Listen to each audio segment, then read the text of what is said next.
Hello students, in this video I am going to help you recall the chapter in the way as it would be asked for the exams. And the chapter which I am going to deal with is chapter 4, Everything I Need to Know I Learned in the Forest, written by Vandana Shiva. This unit is written by a great ecologist, Vandana Shiva, taken from her two different articles. Initially, my points would be about Vandana's liking about ecology and her involvement in it. Undoubtedly, it was her father who was a forest conservator and her mother their profession, which had created a passion in her regarding ecology. Besides, the surroundings in which she lived, the Himalayan region, also was a driving force. Her involvement in the contemporary ecological movement began with Chipko. Chipko is a non-violent response to large-scale deforestation that was taking place in the Himalayan region in 1970s. Meanwhile, the peasant women of the Garhwal region had come out in defense of the forests. Fortunately, these women had native wisdom of realizing the importance of forests in the form of springs and streams, fodder and fuel. They had protested against a ruthless cutting of trees on a large scale, which resulted in floods, landslides, scarcity of water, fodder and fuel. As they were in charge of meeting the day-to-day requirements, they knew the burden of walking extra miles to meet all these needs. They had declared that they would hug the trees and the loggers would have to kill them before cutting the trees. In 1973, before Vandana had to leave for Canada, she was disgusted to see that her favorite forest of the Himalayan region was cut down in a large scale, due to which the streams over there had dried up. This forced her to become a volunteer for the Chipko movement by making padayatras, documenting the extent of deforestation and the work of the forest activists, and spreading the real intention of Chipko movement. My next points would be about the courage and resistance of Bachani Devi and other peasant women of Advani against felling down of trees in their region. It was in the year 1977 in the Himalayan region of Advani, Bachani Devi, led by other peasant women of her region, protested against her own husband, who had got a contract from the forest officials to cut down trees. They held lighted lanterns as a sign of protest, though it was broad daylight. The women wanted the forest officers to come out of their ignorance. They felt that the officials needed enlightenment to save the trees and thus be responsible. The foresters mocked at them that they lacked the knowledge of the economic value of their forest. They thought that the women were ignorant. The women retorted and sang back in chorus that the forests bore soil, water and pure air. The native wisdom of the peasant women is highly commendable. My next points would be about Vandana's Navdanya farm. Navdanya is a brainchild of Vandana Shiva.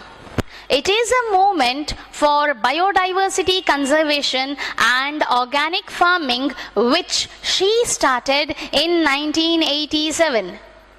Later, when she realized that they needed a farm for demonstration and training the farmers to promote a biodiversity intensive form of farming, she set up Navdanya Farm in 1994.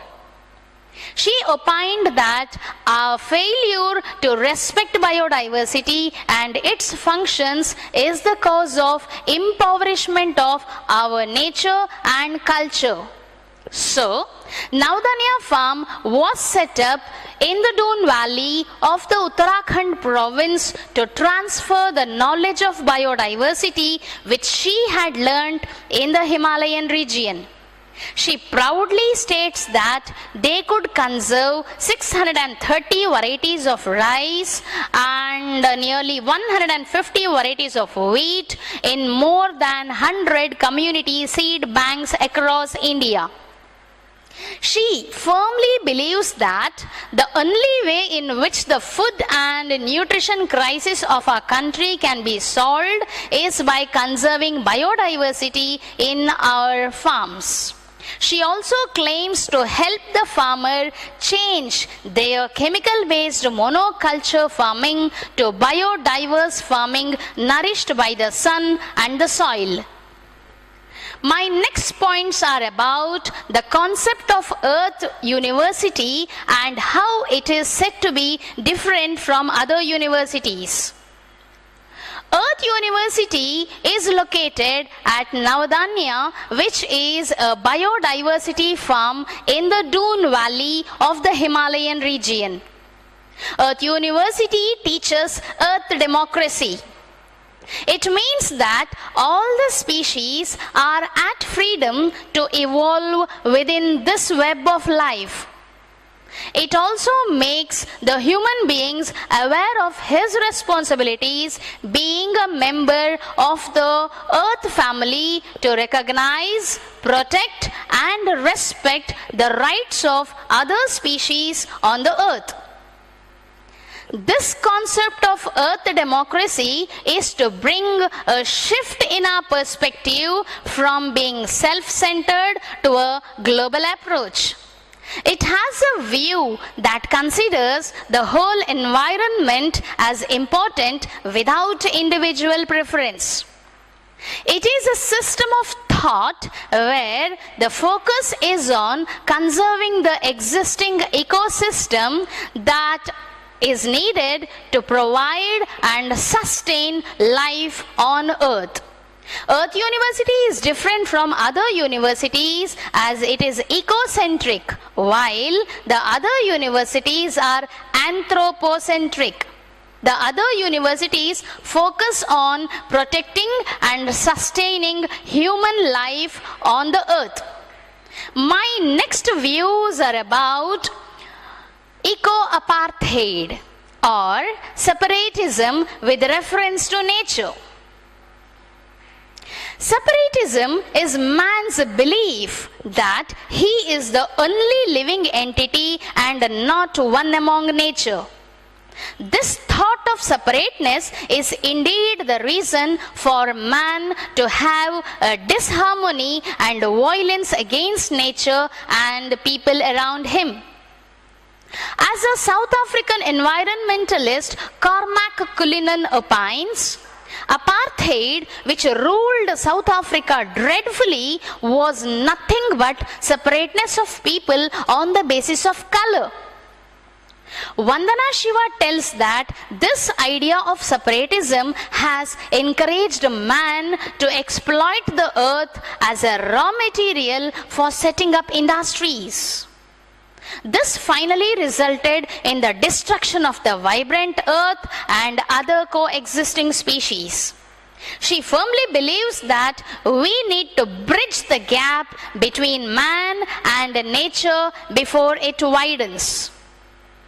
She is scared of the consequences and urges us to do something to overcome a deeper apartheid, which is also called as eco-apartheid.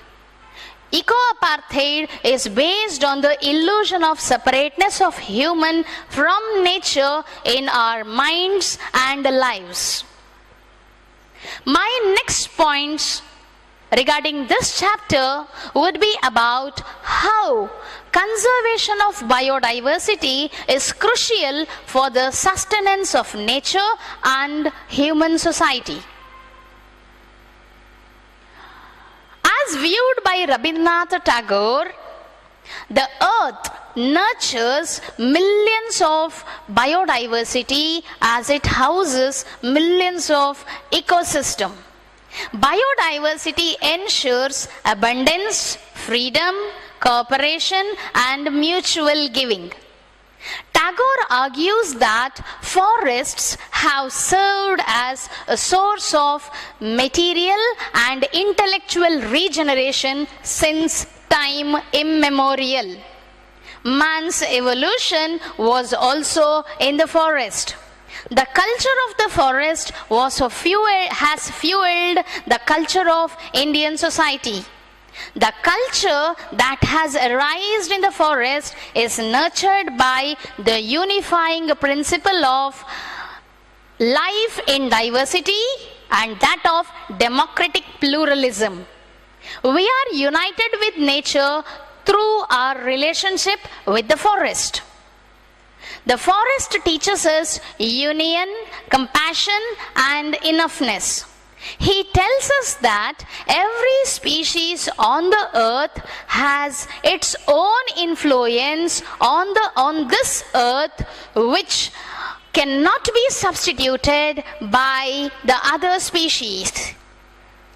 The role of every species on this earth is unique. They can also be seen living in cooperation with the other species. This unity in diversity seen in the forest should serve as a model for the human society. If this unity is not seen, or even though it is seen, if it is not imbibed in human beings, it would definitely lead to conflict, greed, exploitation, and finally lead to impoverishment of our nature and culture. Therefore, sustenance of nature and society is possible only by the conservation of biodiversity. Thus, Shantiniketan, a forest school of learning started by Rabindranath Tagore, helps its inmates to take inspiration from nature. He further tells us that one has to enjoy through renunciation and not through greed of possession. The joy of living begins only with the end of consumerism and accumulation. Vandana Shiva tells us finally that forest alone can show us the way beyond the conflict in our mind regarding greed and compassion, conquest and cooperation, or violence and harmony. She firmly believes that forest is the only thing which teaches the value of diversity, freedom, and coexistence to human beings. With these points, I would like to wind up my ideas regarding the chapter, Everything I Need to Know I Learnt in the Forest, written by Vandana Shiva. This video would surely help 2nd PUC students to write their annual examination on June 18, 2020, as I have only given a bird's eye view or a gist regarding the chapter. Thank you.